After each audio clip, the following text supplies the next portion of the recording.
절친했던 친구와 갑자기 관계가 멀어졌어요. 2024년 2월 3일 부탄 내각 비서장, 전 왕립공무원위원회 의장과 회의. 안녕하세요. 오늘 스님은 부탄으로 가서 내각 비서장을 만나 회의를 하고 전 왕립공무원위원회 의장을 만나 대화를 나누었습니다. 부탄으로 가는 비행기를 타기 위해 새벽 1시 30분에 델리 공항으로 갔습니다. 원래 새벽 4시 10분에 출발하는 비행기였지만 델리에 안개가 많이 껴서 약 30분가량 연착되었습니다. 4시 40분이 되어 비행기가 이륙했습니다. 잠시 후 창밖으로 아름다운 설산이 펼쳐졌습니다. 설산 위를 날아 6시 40분에 부탄 파로 국제공항에 도착했습니다.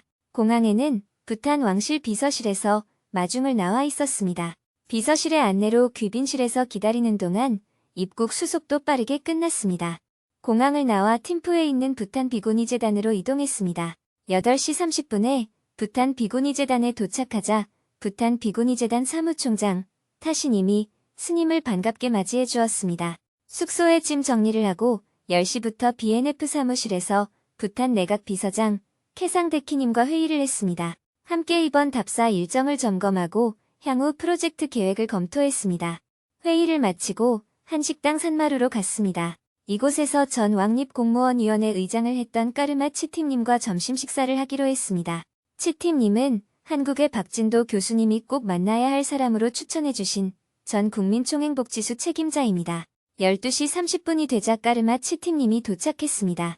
까르마 치팀님은 부탄 청년 교육 프로그램도 기획하고 있었습니다. 청년 프로그램에 대해 이야기를 나눈 후 지속 가능한 개발 프로젝트에 대해 대화를 나누었습니다. 스님께서 부탄을 방문하신 목적은 무엇입니까? 가난하지만 행복지수가 높은 삶, 기후위기 시대에도 지속 가능한 삶의 모델을 부탄에서 만들어 보려고 합니다. 행복지수를 높이기 위해서 두 가지 측면을 고려하고 있습니다. 첫째, 생활 수준을 어느 정도 향상시키는 정도의 개발은 해야 합니다. 생활이 너무 공공하면 사람들이 그렇게 살고 싶어 하지 않기 때문에 지속 가능하지 않습니다. 그래서 기본적인 생활 인프라, 교육, 의료시설 등은 보장되어야 합니다. 둘째, 욕망은 따르지 않는다는 원칙을 지키는 선에서 개발을 해야 합니다. 이것은 붓다의 가르침을 실천한다는 의미가 있습니다. 그래서 두 가지 측면을 고려하여 생활 수준이 가장 열악한 지역을 개발해 보려고 합니다. 지속 가능한 개발 프로젝트는 부탄 정부가 생각하는 GNH 개념과 일치하기 때문에 부탄 정부와 함께 추진하려고 협의를 하고 있습니다. 정부에서 지역마다 기본 인프라, 교육 및 의료시설은 갖출 수 있도록 노력했지만 아직 주민들이 경제적으로 독립하기는 어려운 상황입니다. 스님의 지속 가능한 개발 프로젝트에서는 생활 수준 개선을 목표로 삼으면 성과가 있을 것 같아요. 현재 마을 사람들은 수작업으로 모든 것을 진행하고 있어 경제활동이 어렵습니다. 생산과 판매의 비용이 많이 들기 때문에 지속적인 경제활동을 위해 효율적인 생산 방법 도입이 필요합니다. 개발 중심으로 볼 때는 어려움이지만 환경적 측면에서는 지나친 기계화가 과연 지구 환경에 지속 가능한가를 검토해야 합니다. 그래서 기계를 도입하더라도 어느 정도 도입할 것인지 고민해야 합니다. 저는 어떤 지역이든 하위 20% 정도는 생활을 개선해야 한다고 예상하고 있습니다. 그러나 우리의 목표는 행복 지수를 높이는 거예요. 생활 수준을 개선하는 것은 부수적인 목적입니다. 이 프로젝트는 개발적 측면이 절반을 차지하고 환경 및 붓다단마적 측면이 나머지 절반을 이루고 있습니다. 붓다의 가르침은 가난하지만 행복하게 살아가는 것입니다. 네, 맞습니다. 모든 것이 마음에 달려있죠. 스님의 접근 방향이 매우 훌륭하다고 생각합니다. 스님은 치팀님에게 여러 가지 조언을 구하기도 했습니다. 제가 답사를 할 때 무엇을 주의하면 좋을까요? 지역에 가시면 먼저 마을 리더를 만나보시면 좋겠습니다. 그리고 마을 리더에게 전체적인 상황을 듣고 나서 마을을 보시면 도움이 될 것 같습니다. 네, 좋습니다. 그리고 치팀님이 교육하고 있는 청년들이 이 프로젝트에 참가해서 자원봉사를 하면 좋겠어요. 저희 정포회에서는 모든 것이 자원봉사로 이루어집니다. 사업에 필요한 돈은 쓰지만 개인에게는 돈을 지불하지 않습니다. 여기 온 우리도 모두 자원봉사자입니다. 저는 부탄의 많은 청년들도 자원봉사로 참여하면 좋겠습니다. 네, 그 마을에 우리 학생이 있다면 가능할 겁니다. 약 2시간 동안 쉼 없이 대화를 나누었습니다. 치팀님은 지속 가능한 개발 프로젝트에 대해 깊이 이해했고 프로젝트 목표에 적절한 제안도 해주었습니다. 시간의 흐름을 잊을 정도로 술술 대화를 나누었습니다. 대화를 마치고 스님은 치팀님에게 감사한 마음을 전했습니다. 오늘 좋은 말씀 많이 해주셔서 감사합니다. 정토회에서 훌륭한 일을 많이 한다고 들었습니다. 가난한 사람 돕는 일뿐만 아니라 인류가 꼭 해결해야 하는 기후위기를 위한 활동도 하시고 있다고 들었습니다. 부탄을 찾아주셔서 감사합니다. 한 개의 주가 성공한다면 다른 주는 더 쉽게 할 수 있을 거라 생각합니다. 사람들에게 모델을 보여주었으니까요. 앞으로 시행착오가 많을 겁니다. 서로 의논해서 하나의 모델을 함께 만들어 봤으면 좋겠습니다. 부탄에서 이 프로젝트가 성공한다면 부탄을 시작으로 다른 나라에서도 진행해 보면 좋겠습니다. 치팀님을 배웅하고 스님은 산마루 식당 사장님에게 한국에서 가져온 밑반찬을 선물했습니다. 스님은 일행들과 인근에 있는 타시코 종을 둘러보았습니다. 바람은 차도 마치 봄 같았습니다. 산책을 마치고 오후 4시 30분에 숙소로 돌아왔습니다. 내일부터는 지속 가능한 개발 프로젝트의 모델이 될 만한 마을을 답사할 예정입니다. 오늘은 법문이 없었기 때문에 지난 24일 수행 법회에서 질문자와 나눈 대화 내용을 소개하며 글을 마칩니다. 절친했던 친구와 갑자기 관계가 멀어졌어요. 친구는 어떤 사람을 말하는 것이고 어떤 관점으로 친구 관계를 유지해야 하는지 궁금합니다. 저는 직장에서 알게 된 친구와 20년 가까이 친형제보다도 가깝게 지내왔습니다. 그런데 친구와 여행을 다녀온 후부터 연락이 끊겼는데 이유를 물어봐도 묵묵부답인 채 그렇게 2년의 세월이 흘렀습니다. 최근에 친구로부터 다시 연락이 왔는데 서로 전화로 안부 정도 묻는 관계로 지내고 있습니다. 또한 친구는 거의 매일 만나다시피 할 정도로 가까운 사이였는데 제가 정토회의를 하고부터 자신의 부탁보다 정토회의를 우선시한다며 저와의 관계를 정리하기로 했다고 합니다. 두 친구를 보면서 아무리 좋은 관계도 영원할 수가 없다는 생각이 들고 사람도 사물처럼 필요가 없으면 관계 정리를 해버릴 수 있다는 사실도 알게 됐습니다. 그렇지만 저는 친구 관계에 거리를 두고 싶지 않아서 먼저 만나자고 연락하고 있습니다. 하지만 예전처럼 다정한 관계로 돌아가지는 않는 것 같습니다. 관계가 멀어진 이유만 알면 금방 회복될 것 같았는데 이유를 알아도 관계 회복에 도움이 되지 않습니다. 제가 어떤 관점을 가지고 친구 관계를 유지해야 할까요? 친구들에게 문제가 있는 게 아니라 질문자가 친구에 대해서 좀 집착하고 있는 것으로 보입니다. 어릴 때 아무리 형제자매 간의 오해가 좋아서 한 그릇에 밥도 나눠 먹고 자랐다 하더라도 성장해서 각자 결혼해서 살다 보면 관계가 소원해지기 마련입니다. 이게 인간사입니다. 친구라고 늘 같이 있어야 하고 긴밀해야 한다고 생각한다면 그것은 어린애 같은 생각입니다.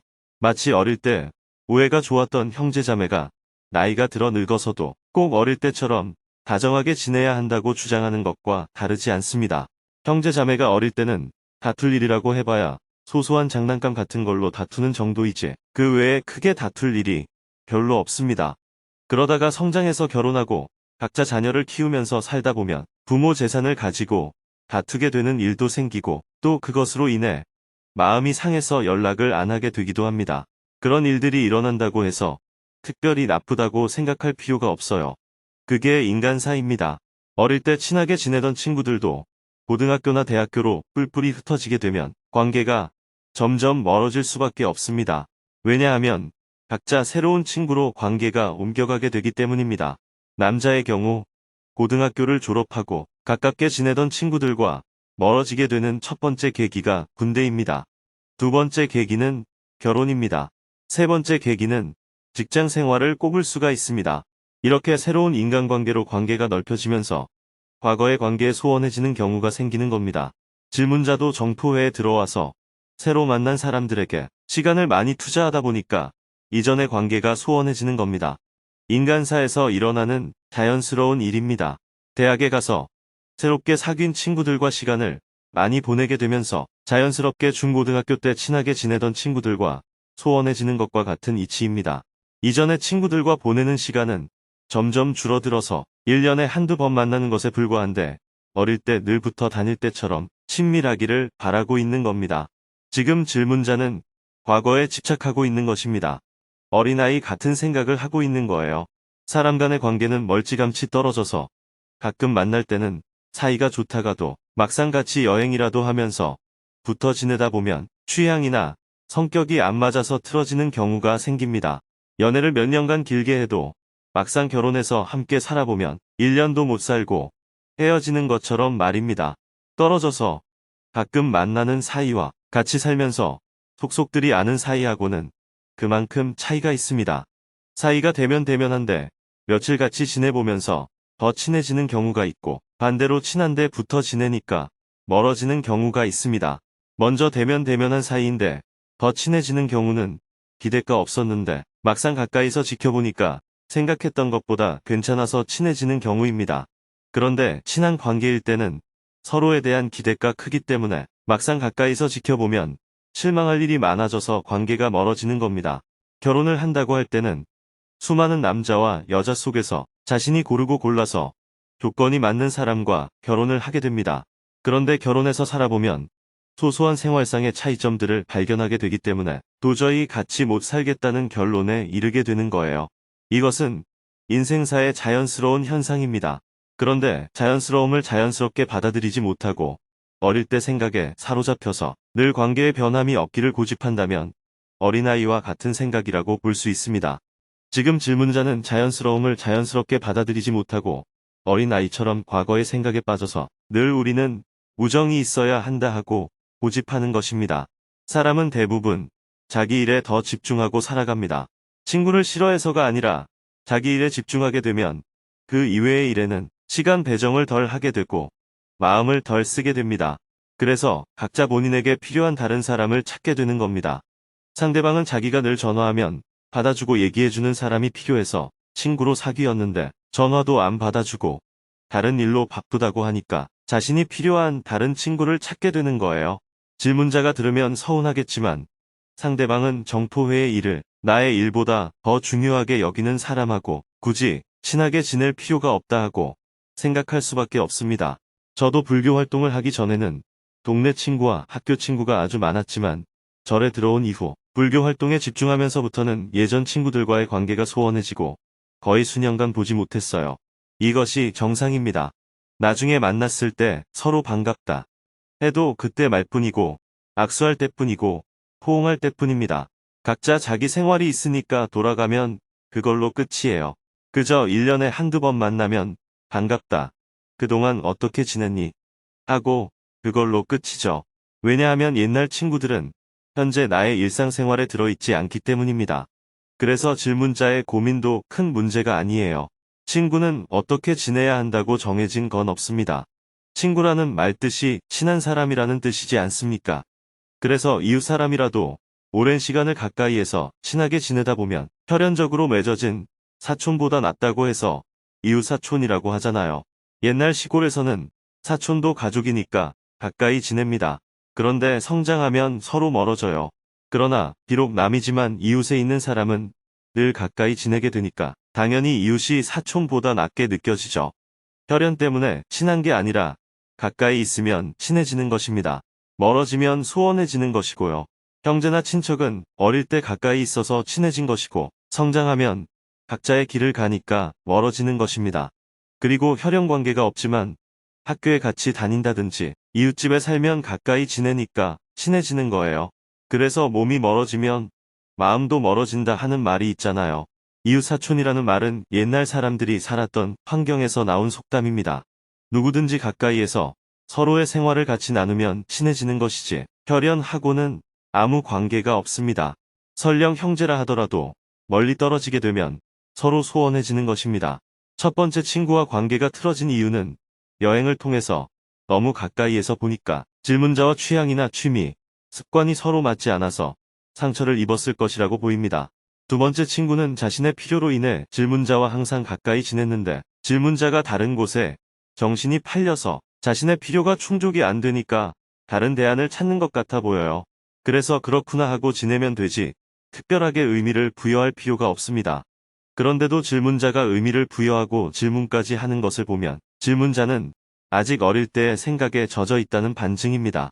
과거의 기억에 늘 집착하고 있기 때문에 이런 번뇌가 생긴 거예요. 내가 집착하고 있다는 사실을 자각하고 내려놓게 되면 아무런 문제가 없습니다. 질문자 문제이지 친구들의 문제는 전혀 아닙니다. 너를 정리했다는 친구의 말이 매우 서운했던 것 같습니다.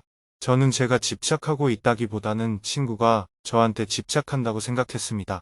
그런데 스님께서 제가 집착하고 있다고 말씀해 주셔서 저를 돌아볼 수 있었습니다. 자연스러운 것을 자연스럽게 받아들이고 있지 않았음을 알았습니다. 감사합니다. 그 친구들도 질문자에게 집착을 했을 수가 있죠. 그 친구들이 나에게 집착을 했든 안 했든 그것은 그 친구들의 문제입니다. 중요한 것은 질문자가 그 친구들에게 집착을 하고 있기 때문에 질문자에게 고뇌가 생긴 것이라는 점입니다. 스님께서 제가 과거와 사람에 집착하는 어린아이와 같은 행동을 하고 있다는 말씀에 뒤통수를 한 대 맞은 듯한 느낌입니다. 제가 굉장히 어른스럽다고 생각했는데 그게 아니었다는 것을 알았습니다. 새로운 저의 모습을 알게 되어 기쁩니다. 제가 자연스러운 인간사를 자연스럽게 받아들이지 못하고 있다는 말씀을 들으니 마음이 훨씬 가벼워졌습니다. 감사합니다.